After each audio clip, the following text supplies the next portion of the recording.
उन्होंने भाव दिखाया, निमित्त मात्र के हिसाब से मैं निमित्त बना और तेरा तुझको अर्पण मैं लौटाऊंगा अपने काम के माध्यम से, अपने कर्मों द्वारा।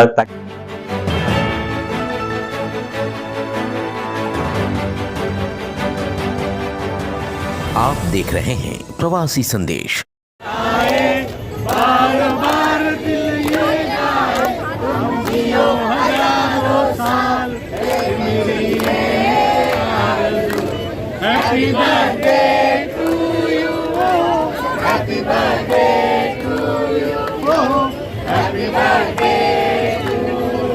तेरा तुझको अर्पण।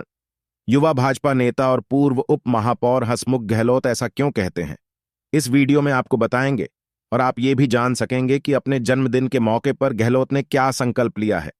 आपको बता दें कि मीरा भाईंदर के लोगों ने अपने लोकप्रिय नेता का जन्मदिन बड़े ही उत्साह के साथ मनाया।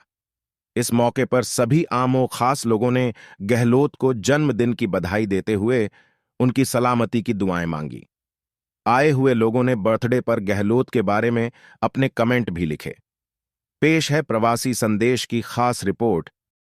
और से अपने परिवार की ओर से तमाम भारतीय जनता पार्टी कार्यकर्ता और शहरवासियों की ओर से इनको जन्मदिन की बधाई देता हूं। और हम 5 दोस्त थे, उसमें से हंसमुख भाई एक है जो साथ ही बड़े हुए, सुख दुख के साथी बन के रहे और भगवान इनको दीर्घायु दे, स्वस्थ रहे, खुश रहे, मस्त रहे। और बहुत ही अच्छे व्यक्ति है, जिस क्षेत्र में जाते हैं वहाँ लोगों को अपना कर लेते। राजनीति क्षेत्र में जब से वो सक्रिय हुए हैं, आपने देखा होगा ये जो जनता बाहर है या जो भी चाहने वाले हैं, वो संख्या बताती है कि किस तरह से उन्होंने जनता को प्रेम दिया है और जो देते हैं वही वापस मिलता है। जो बोओगे वही पाओगे और इन्होंने जो बोया है आज वो जनता ने इनको शुभकामनाओं के रूप में दिया है। तो मैं भगवान से यही प्रार्थना करता हूँ इसी तरह से इनका सिलसिला चालू रहे और शहर की भी सेवा करें और सभी को अपना बना के रखें।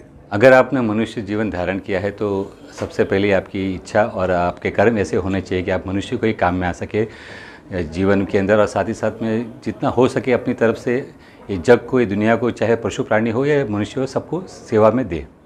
अब कही बात आपने कि संकल्प लेने के बाद, तो संकल्प एक व्यक्तिगत इंसान का अपना इच्छा होती है और जो अपने कर्मों द्वारा वो करता रहता है, वो संकल्प किसी के सामने नहीं कहता है। लेकिन फिर भी आपके माध्यम से ज़रूर कहना चाहूँगा कि इस बार भी मैं संकल्प लूँगा, वो मैं आपको दिवाली के आसपास या फिर दशहरे की मैं बताऊँगा। और मैं चाहूँगा कि मेरे संकल्प के साथ साथ सभी लोग जुड़े इसमें, शहर के, राज्य के और पूरे देश के और साथ साथ में विश्व के हित के लिए है। और मैं आशा रखता हूँ कि वो संकल्प में मेरे साथ लोग जुड़ेंगे और वो संकल्प पूरा होगा भविष्य में, ये मैं प्रार्थना करता हूँ भगवान के चरणों में। आम जनता का संकल्प मैंने कहा आपको अभी नहीं बताऊंगा, ये वादा रहा कि आपको मैं दिवाली के आसपास या दशहरे के बाद में ज़रूर बताऊंगा, क्योंकि वो संकल्प अभी बताना मुझे ऐसा नहीं लगता उचित है। उसके बारे में मैं विचार विमर्श करूंगा। लेकिन ये वादा रहा कि ये शहर हित के लिए रहेगा, राज्य हित के लिए रहेगा, देश हित के लिए रहेगा, साथ ही साथ में पूरी दुनिया के हित के लिए रहेगा। और मुझे ये भी विश्वास है, फिर से दोहरा रहा हूँ, कि जनता इसमें मुझे साथ देगी, पूरा यकीन है। अमूमन देखा जाता है जब किसी राजनेता का बर्थडे होता है तो बड़े बड़े लोग आते हैं, बड़े नेता आते हैं, लेकिन आपको जन्मदिवस की बधाई देने के लिए आम नागरिक यहाँ पे आ रहे थे और लाइन लगा के खड़े थे। ये तो कहते हैं कि जैसे आप बोओगे वैसे आप काटोगे। बड़े राजनेता क्या करते हैं मुझे पता नहीं, मैं भी एक छोटा सा कार्यकर्ता हूँ पार्टी का और कोशिश करता हूँ कि लोगों के हित में काम करूँ, लोगों के लिए काम करूँ। और जितना मैंने देखा कि अगर आप लोगों के हित के लिए अगर काम करते हैं तो 100% वापस से वो दुगना लौटाते हैं, प्यार के रूप में, आशीर्वाद के रूप में। नहीं, ये बात तो हमेशा कि जब पद भी आता है और जब लोग उम्मीद भी करते हैं तो आपका दायित्व बनता है कि उस उम्मीद पे आप खरा उतरे। और रही कि भाई कोरोना की, तो आप मानो या नहीं मानो, बहुत लोग इससे शायद वंचित हो रहे थे या डर भी रहे थे कि कोरोना काल के अंदर किस तरीके से काम करके। मैं तो कहूँगा कि भगवान ने और हमें निमित्त बनाया था उस काल के अंदर कि ताकि हम लोगों की सेवा कर सके। और मैंने अपना पूरा दायित्व और पूरी कोशिश की कि लोगों के सोच पे या उनकी तकलीफ़ों में या उनके काम में हमेशा मैं खड़ा रहा, यह मैंने प्रयत्न किया। बाकी लोग ही इसके बारे में जवाब दे सकते हैं।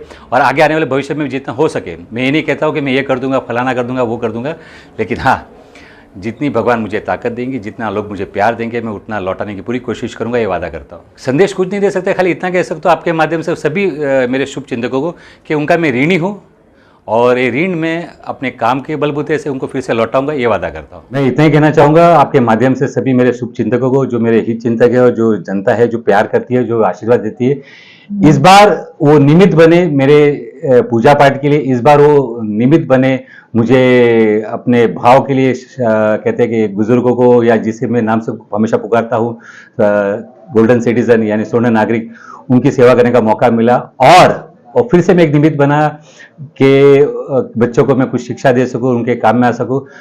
उन्होंने भाव दिखाए, निमित्त मात्र के हिसाब से मैं निमित्त बना, और तेरा तुझको अर्पण मैं लौटाऊंगा अपने काम के माध्यम से, अपने कर्मों द्वारा, ताकि उनको भी अपने जीवन में आने वाले हमेशा उनके काम के लिए हमेशा साथ खड़ा रहूं। ये आपसे कहते आह्वान करता हूं और भगवान के चरणों में प्रार्थना करता हूं कि इसी तरह से जीवन रहे मेरा, ताकि लोगों की मैं सेवा कर सकूं। प्रवासी संदेश को लाइक करें, शेयर करें, कमेंट करें, सब्सक्राइब करें और बेल आइकन जरूर दबाएं।